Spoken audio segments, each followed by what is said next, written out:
بسم اللہ الرحمن الرحیم۔ آج ہم پڑھنے جا رہے ہیں میر تقی میر۔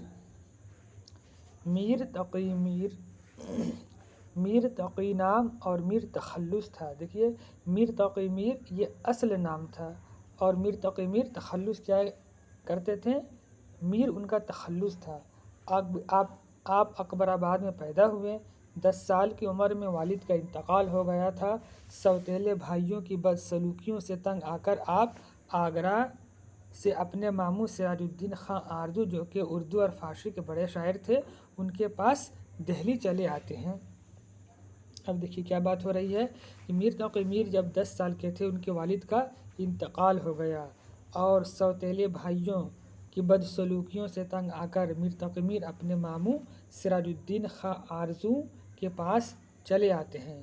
یعنی سراج الدین خاں آرزو کے بارے میں یہ بات یاد رکھیے کہ سراج الدین خاں آرزو ایک بہت بڑے شاعر تھے اور میر تقی میر کے استاد بھی تھے۔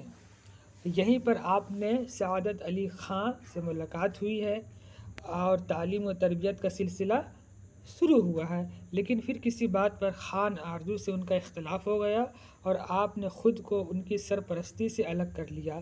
یعنی دیکھیے، میر تقی میر جو ہے اور سراج الدین خاں آرزو دونوں میں کسی بات پر اختلاف ہو گیا اور میر تقی میر نے خود کو ان کی سرپرستی سے الگ کر لیا۔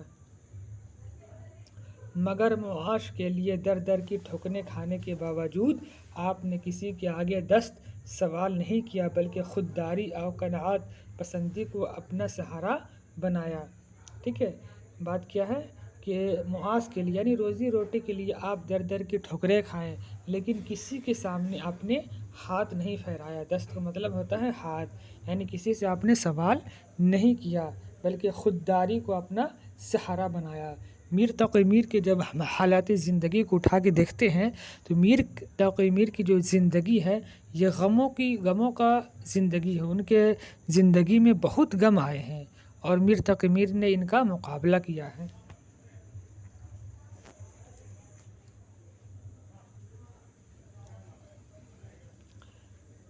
جب دہلی نادر شاہ اور مراٹھوں کے ہاتھ ایک دم تباہ ہو گئی تو آپ نے لکھنؤ کا رخ کیا۔ کیا بات ہے کہ جب دہلی جو ہے نادر شاہ اور مراٹھوں کی وجہ سے بہت زیادہ تباہ ہو گئے تو اب آپ نے لکھنؤ کا رخ کیا۔ لکھنؤ میں نواب آصف الدولہ نے میر تقی میر کو ہاتھوں ہاتھ لے لیا اور یہیں پر آپ کی شاعری کو عروج و کمال حاصل ہوا۔ آپ نے لکھنؤ میں ہی انتقال فرمایا۔ دیکھیے، میر تقی میر جو اب کہاں چلے جاتے ہیں؟ لکھنؤ چلے جاتے ہیں۔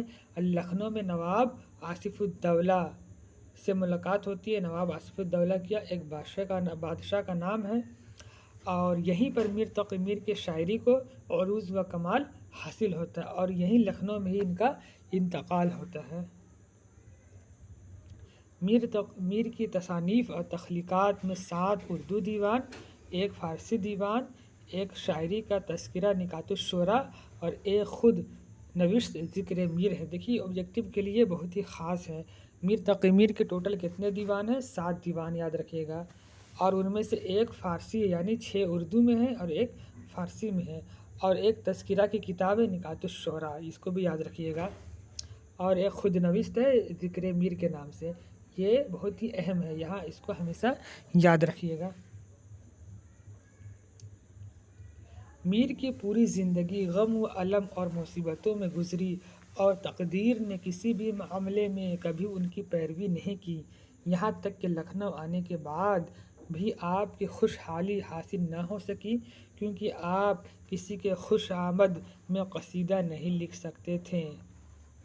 ان کی زندگی کے لیے اس دردناک رخ کا تاثر ان کی غزلوں میں چھا گیا اور نقواروں نے انہیں غزل کا بادشاہ قرار دے دیا، تاہم وہ مثنوی میں میر حسن اور قصیدے میں سودا سے آگے نہ بڑھ سکے۔